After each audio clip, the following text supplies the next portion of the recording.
Let's go get pancakes. I've legit said that to my GF a ton of times. What should you say after sex? Welcome to a new alien radio story time. It's so good to see you. If we haven't met yet, I'm Andrew, your storyteller. Since you're already here, can you hit like and subscribe? I wouldn't want you to miss any more story times with me. If you do, I'll buy you a new car. Anyways, let's get into the stories. Are you proud of yourself? Or are you ducking sorry? How likely would you be to recommend this sex to a friend? Back in my husband's single days, he said he slept with one of his co-workers, and right afterward she said, "I'm going to have to thank Maggie." He said, "Why?" She said, "Maggie recommended you." Evidently all the co-workers he slept with talked. Are you ducking sorry? I was at my girlfriend's room doing it when her dad walked in. As he stood there in shock, she said, "Dad, I'm sorry," to which he replies, "Hi, sorry, I'm Dad."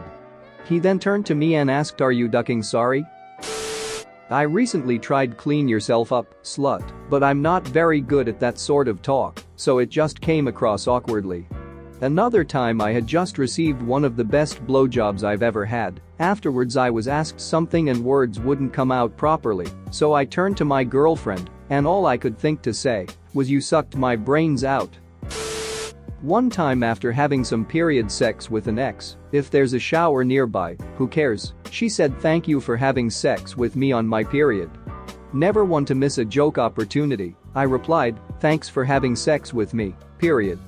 We laughed for a solid half hour, dated for a few more months, and split for something not related to how corny I am, I swear. If something was going to be transmitted, it already would have been. Considering they have done it without condoms before, he would already have something anyways. People have period sex all the time, although given how you've never ducked anything that's not your hand, I don't expect you to know how women work. Duck, bio in general. As I was saying before, I was so rudely interrupted. You are standing far too close, and I would like to know what, precisely, your intentions are. Don't forget to fill out the online survey for a chance to win her dinner for two. Plot twist? She fills it out honestly, and he takes the constructive criticism to heart, beginning a lifelong relationship based on communication and being honest with one another. Please sign here and here, initial here. They said after sex, not before sex. We collect the consent forms after sex. Consent forms? How quaint. Nowadays we have a neutral third-party witness on hand for the entire encounter, recording a signed video stream, with the video's hash and participants' public keys stored on a blockchain ledger. Breaks in the action every 3 minutes in which you reaffirm consent to the camera. Good sex, then handshake and smack on the butt. We're not supposed to shake hands because of the pandemic. Is there an alternative? He smiled with a sense of achievement and pride, a feeling of something accomplished inside, a pleasure to treasure that no man could rob. He whispered, delighted, "I did a good job. I haven't been ducked like that since grade school." The Fight Club book, they changed it to "I want to have your abortion" for the movie. Edit, I got it backwards. I haven't been ducked like that since grade school was in the movie, the other was in the book. So the story goes, since Helena Bonham Carter is from the UK, she apparently didn't understand that grade school meant pre-high school and wasn't super happy when she found out later. I once said, "Thank you" after a blowjob. She was really taken aback. She was like, "Wow, nobody has ever thanked me before." So I told her I'd get her flowers for anal. It's touching to see someone can say about a past relationship that the time was good for the duration it lasted. Not all relationships have to end in fairy tale marriage. Sometimes a good companion for a small window of time in your life is exactly what you need. It was a small thing you added to your post, but it's telling. It seems you've got a good head on your shoulders.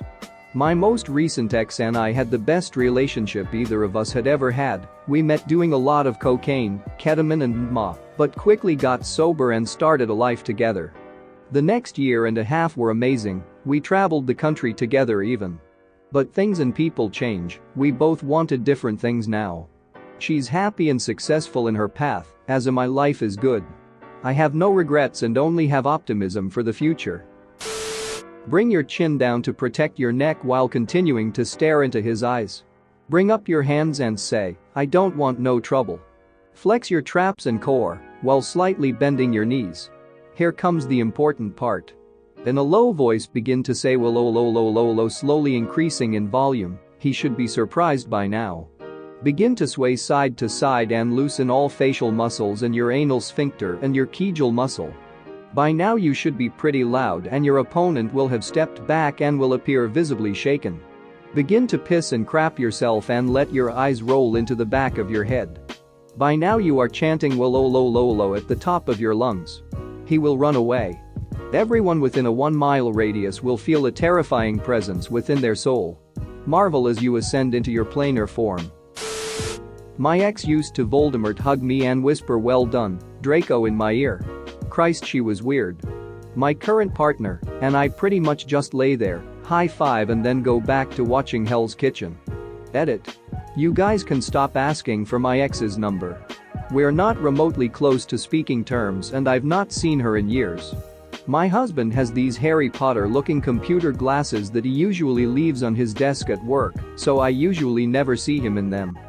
But now that he's working at home he wears them all day. I keep telling him he looks like Indian Harry Potter in them. So the other day we decided to have boredom quarantine sex, and when he got on top of me, I said "Achio dick." And I cracked myself up so bad that it put a temporary halt to the sexy times because I could not stop laughing at my own joke. Tell them what you liked about what they did. You can tell them what you didn't like later, or ideally, during if it's really not working for you. Either way, the after party is a good time to keep it positive. Everyone ducks different, and it's very encouraging to know that you hit on something that worked for your partner. It also encourages them to do the same for you, which will mean that A, you know you've got a trick up your sleeve for next time, and B, if you ever want to get them off quickly because your show's about to start, you've got that magic button for when you want to wrap things up. Open communication about your wants and desires is key, especially with someone you plan on ducking again. A little post-coital play-by-play can do wonders for your sex life. Thanks coach, I'll see you again after practice. Okay, this reminded me of a story. I took swimming when I was younger, I was about 19, and I had this trainer who looked to be around 25. He pulled me aside one day after swimming and he says, "Hey kid. Nice work." I say thanks. He says, "Hey, quick question. Do you have Facebook?" I say yeah, why? It's username. He says okay. See you next week. I go home and I look on Facebook and I see a notification from him. He texted me, "Hey BB." I panicked and didn't know what to do. He asked me out, but I kindly turned him down and said I wasn't interested. He took it nicely and was very understanding. I never took something gagging after that. We should urinate so our urethra passages are clear. That's what I'm talking about, a little post-coital anti-UTI game. Given I've had several UTIs, including 3 that turned into kidney infections, that is just my style. My UTIs have always been asymptomatic, so I have no idea anything is wrong until it's in my kidneys. The first time it happened, by the time I got to the ER I had started developing septicemia, and the doc said I likely wouldn't have survived the night. That crap sucks. Edit. For all those asking about how to spot UTIs. It just feels like a steady backache that doesn't ease up and steadily gets worse. Once it's bad enough I'll get a fever, but until then the only symptom is the backache that just feels like I strained something. Fortunately for me but unfortunately for my husband, he has a weird superpower and can walk past the bathroom sometime after I've peed and can smell if I have a UTI. I don't smell anything, but we've caught them almost before they're detectable by a urine dip because he has a weird nose. It was a lifesaver when I was pregnant, since every time I turned around I had another UTI. It might be worth it talking to them about it. I'm not sure how common it is to have UTIs without any of the symptoms or how often they end up in the kidneys, but definitely contact them if you think something is not quite right. I hope you can find out what's up and that it's managed quickly and easily. Sorry for crying. I finished. We finished and faded to black. The urge had departed. The questions were back. But why, and who am I? What happened to me? Is this what I've come to? Is this what I'll be? Is this how it ends, in the wake of a wang? And not with a whimper, but really a bang? A hollow enactment of lecherous love? A labored performance of moans from above?